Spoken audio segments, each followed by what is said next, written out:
After the Battle of Buxar, the company appointed residents in Indian states. These residents were political or commercial agents, and their job was to serve the interest of the company. Through these residents, the company began to interfere in the internal matters of Indian states. The company rarely launched a direct military attack on an unknown territory, but it used a variety of political, economic, and diplomatic methods to extend its influence before annexing an Indian kingdom. Soon, the company forced the states into a subsidiary alliance. So let us see the process of annexation of Indian states by the East India Company from 1757 to 1857. Subsidiary alliance means Indian rulers were not allowed to have their independent armed forces. They were to be protected by the company, but had to pay for the subsidiary forces that the company was supposed to maintain for the purpose of this protection. If the Indian rulers failed to make the payment, then part of their territory was taken away as a penalty. Awadh and Hyderabad were forced to cede their territories in this manner. Whenever the company saw a threat to its political or economic interest, it resorted to direct military confrontation. In this regard, we can give example of Mysore. Mysore had become powerful under rulers like Hyder Ali and his son Tipu Sultan. Mysore controlled the profitable trade of the Malabar coast, where the company purchased pepper and cardamom. In 1785, Tipu Sultan stopped the export of sandalwood, pepper and cardamom through the parts of his kingdom and did not allow local merchants from trading with the company. This infuriated the company. The company fought 4 wars with Mysore. Only in the last, the Battle of Srirangapatnam, the company ultimately won a victory. Tipu Sultan was killed defending his capital Srirangapatnam.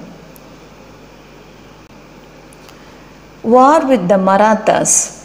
The company from the late 18th century was planning to destroy Maratha power.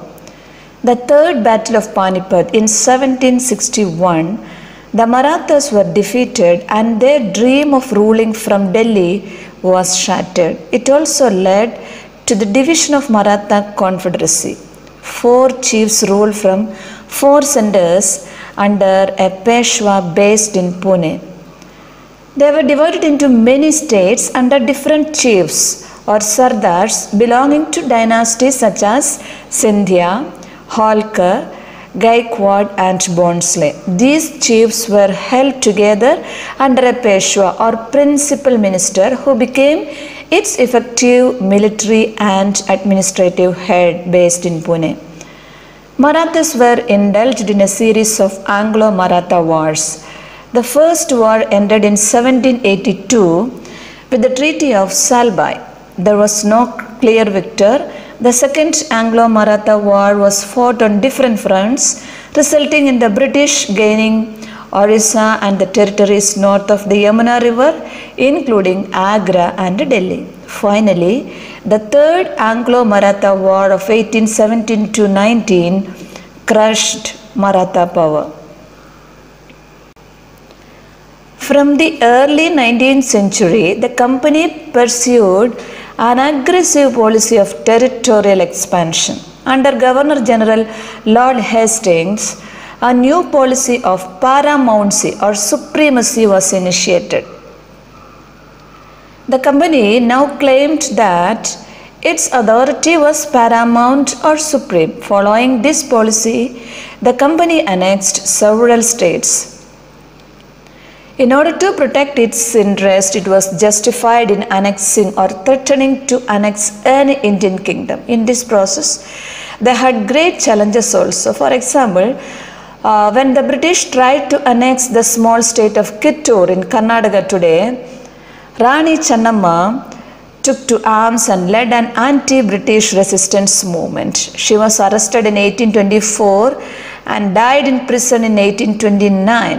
But Rayana, a poor Chaukidar of Sangoli in Kittur, carried on the resistance.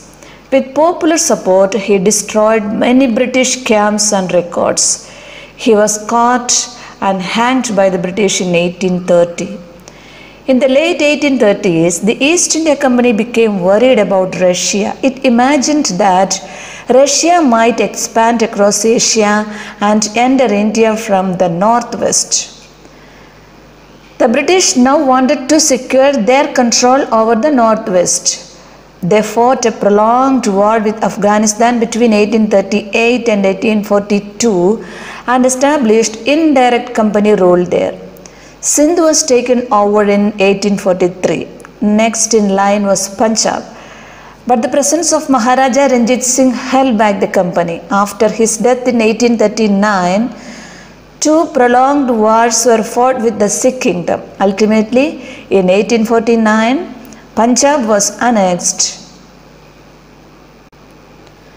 The final wave of annexations occurred under Lord Dalhousie. The doctrine of lapse is a policy introduced by Lord Dalhousie.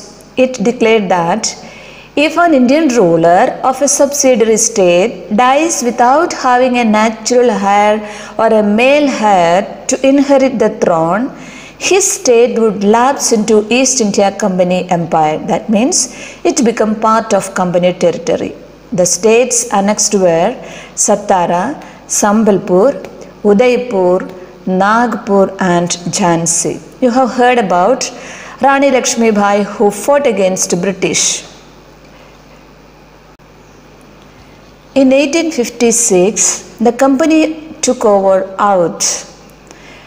This time the British had an added argument. They said they were obliged by duty to take over Oudh in order to free the people from the misgovernment of the Nawab.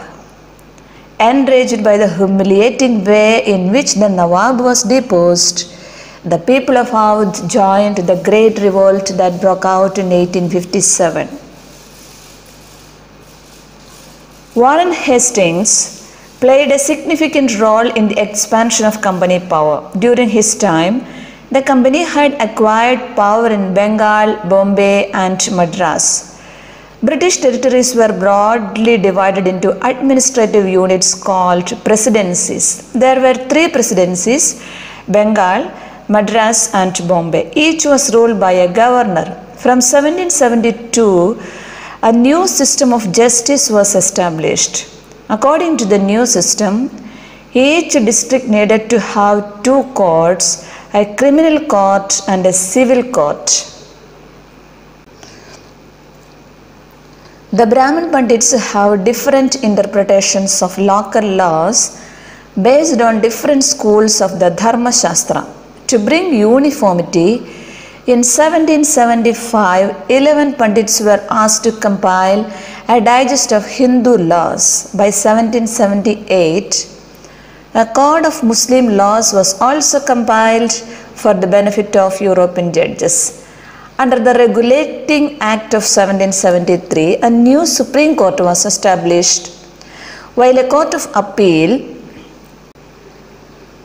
the Sadr Nizamud Adalat, was also set up at Calcutta. The collector was the principal figure in an Indian district. His job was to collect revenue and taxes and maintain law and order in his district with the help of judges, police officers and others. The company army. In India, colonial rule brought some new ideas of administration and reform. The Mughal army, composed of cavalry or savars, trained soldiers on horseback, and infantry, that is paidal or foot soldiers. The army of the Mughal was dominated by cavalry. In the 18th century, changes occurred when Mughal successor states like Awadh and Benares started recruiting peasants into their armies and training them as professional soldiers. The East India Company adopted the same method, which came to be known as the Sepoy Army. The Indian word Sipahi means soldier. In the early 19th century, the British began to develop a uniform military culture. Soldiers were subjected to European-style training, drill and discipline that regulated their life far more than before. Often, this created problems since caste and community feelings were ignored in building a force of professional soldiers. What did the Sepoy feel, or how did they react to the changes in their lives and their identity? The revolt of 1857 gives us a glimpse into the world of the Sepoys. We will learn about it in another chapter. Thus, the East India Company was transformed from a trading company to territorial colonial power.